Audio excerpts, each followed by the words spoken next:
নমস্কাৰ মই ৰাকেশ দাস আজি আলোচনা কৰিব বিচাৰিছো হঠাৎ যিকোনো সভাত যদি আপোনাৰ কিবা কবলগীয়া থাকে বা ভাষণ দিবৰ মন যায় আপুনি কেনেকৈ এই ভাষণ আৰম্ভ কৰিব আজি ইয়াৰ ওপৰত আজিৰ এই ভিডিঅটোত আলোচনা কৰিব বিচাৰিছো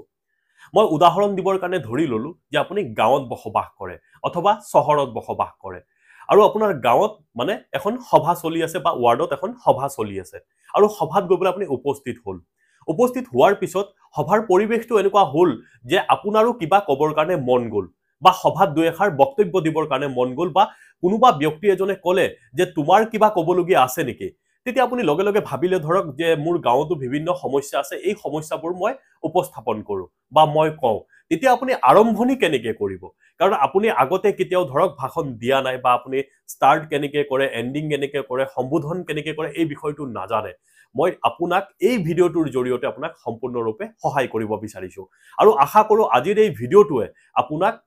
পৰৱৰ্তী সময়ত যিকোনো সভাত আপোনাক কথা কোৱাৰ কাৰণে আপোনাক সহায় কৰিব আপুনি জাস্ট ষ্টাৰ্টিংটো এনেকৈ কৰিব আৰু ভয় নকৰিব প্ৰথম কথা যি সকল ব্যক্তিয়ে বেছি ভয় কৰি থাকে মই নোৱাৰিম নেকি মই একোৱে ক'ব নোৱাৰিম নেকি এনেকুৱা ধৰণৰ কথাবোৰ ভাবি থাকিলে মোক মানুহে হাঁহিব নেকি আপুনি যদি এনেকুৱা ধৰণৰ কথাবোৰ ভাবি থাকে তেতিয়া হলে আপোনাৰ কনফিডেন্স লেভেলটো একেবাৰে কমি যাব আপুনি এই কথাবোৰ নাভাবিব আপুনি জাস্ট সম্বোধন কৰিব আৰু সম্বোধন কৰাটো একেবাৰে একো টান কথা নহয় আপুনি প্ৰথমে মঞ্চত কোন কোন বহি আছে এই গুটেইখিনি কথা আপুনি পৰ্যবেক্ষণ কৰি লব আৰু যদি বেনাৰ থাকে বেনাৰখন আপুনি পঢ়ি লব যে বেনাৰত কি লিখা আছে বা সভাখন কোনে আয়োজন কৰিছে গুটেইখিনি কথা আপুনি গম পাই যাব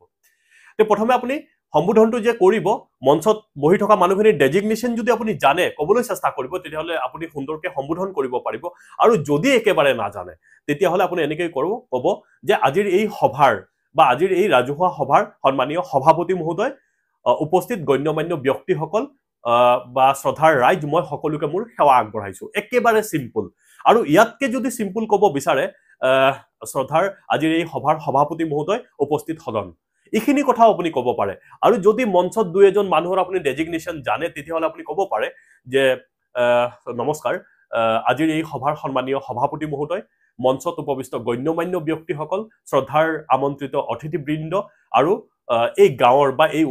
ৱাৰ্ডৰ সন্মানীয় শ্ৰদ্ধাৰ ৰাইজ মই সকলোকে মোৰ সেৱা আগবঢ়াইছো বা মোৰ শুভেচ্ছা আগবঢ়াইছো আপুনি যেনেকে ধৰণৰ কয় আপুনি যেনেকে ভাল পায় যেনেকে আপোনাৰ সহজ হয় তেনেকে আপুনি কথাখিনি প্ৰকাশ কৰিব পাৰে এই সম্বোধনটো কৰি প্লাই আপোনাৰ কথাখিনি আপুনি যি ভাবি আহিছে বা আপোনাৰ মনৰ কথা যি প্ৰকাশ কৰিম বুলি ভাবিছে বা গাঁৱৰ ধৰক সে এক্সাম্পল আপোনাৰ গাঁৱত পানী যোগান আঁচনিৰ প্ৰবলেম আছে বা বিশুদ্ধ পানী খোৱা পানীৰ ব্যৱস্থা নাই বা বহু এনেকুৱা দৰিদ্ৰ সীমাৰেখাৰ তলৰ মানুহে চৰকাৰী সুবিধা পোৱা নাই বা এনেকুৱা কাম হলে ভাল হলে হয় বা বানপানীৰ সমস্যা হৈছে এনেকুৱা ধৰণৰ যি কথা ক'ব বিচাৰে আপুনি যেনেকে মানুহৰ লগত আলোচনা কৰে বেছি আপুনি নাভাবিব হয় সভাটো অলপ সুন্দৰকে ক'ব লাগিব হেনেকে নাভাবিব কথাখিনি মোৰ লগত যেনেকে ধৰক আপুনি জেনেৰেলি বন্ধু বান্ধৱৰ লগত যেনেকে কথা পাতে তেনেকে কথাখিনি ক'ব যে ধৰক গাঁৱত এনেকুৱা সমস্যা হ'ল আমাৰ গাঁৱত প্ৰতি বছৰে বানপানী হোৱাৰ সময়ত বিভিন্ন ধৰণৰ সমস্যাৰ আমি মুখামুখি হ'বলৈ এই সমস্যাবোৰ আমি কেনেকে পৰিত্ৰাণ কৰিব পাৰো কেনেকে সমাধান কৰিব পাৰো যেনেকে আপুনি সিম্পলকে ঘৰত আলোচনা কৰে তেনেকৈ কথাখিনি ক'বলৈ চেষ্টা কৰিব বেছি মানে টান শব্দ ব্যৱহাৰ কৰিব নোৱাৰিব আৰু বেছি দীঘল কৰিবলৈ চেষ্টা নকৰিব সিম্পলকে কৈ প্লাই বাকি মোৰ সমু বক্তব্য মই ইমানতে সামৰণি মাৰিছো বাস ইমানখিনিয়ে কথা এই কথাখিনি যদি আপুনি প্ৰকাশ কৰে সুন্দৰকে মই ভাবো এবাৰ দুবাৰ হয়তো সৰু সুৰা ভুল হ'ব পাৰে কিন্তু চাওক কোনো ব্যক্তি নাই যাৰ প্ৰথমবাৰ ভুল নহয় মই আজিও মোৰ কৰবাত আজিও মোৰো ভুল হয় কিন্তু আপুনি চেষ্টা কৰিব আপুনি যদি একেবাৰে যে ভাবে যে মই সম্পূৰ্ণৰূপে পৰিপক্ক হৈ প্লাই মই সুন্দৰকে কথাখিনি মানে যিদিনা ক'ব পাৰিম হিদিনাহে মই মিটিংত ভাষণ দিব পাৰিম হিটু দিন আপোনাৰ কেতিয়াও নাহে কাৰণ আপুনি চেষ্টাই কৰা নাই আপুনি যিদিনাই সভা সমিতিত যাব আপুনি সদায় ইটো কথাই ভাবি থাকিব মই যিদিনা সুন্দৰকে কথা ক'ব পাৰিম তেতিয়াহে মই কথাখিনি ক'ব পাৰিম মই আশা কৰো আপুনি যদি কথাখিনি এনেকৈ প্ৰকাশ কৰে তেতিয়াহলে যিকোনো সভা সমিতিত আপোনাৰ কথাবোৰ প্ৰকাশ কৰিব পাৰিব ধন্যবাদ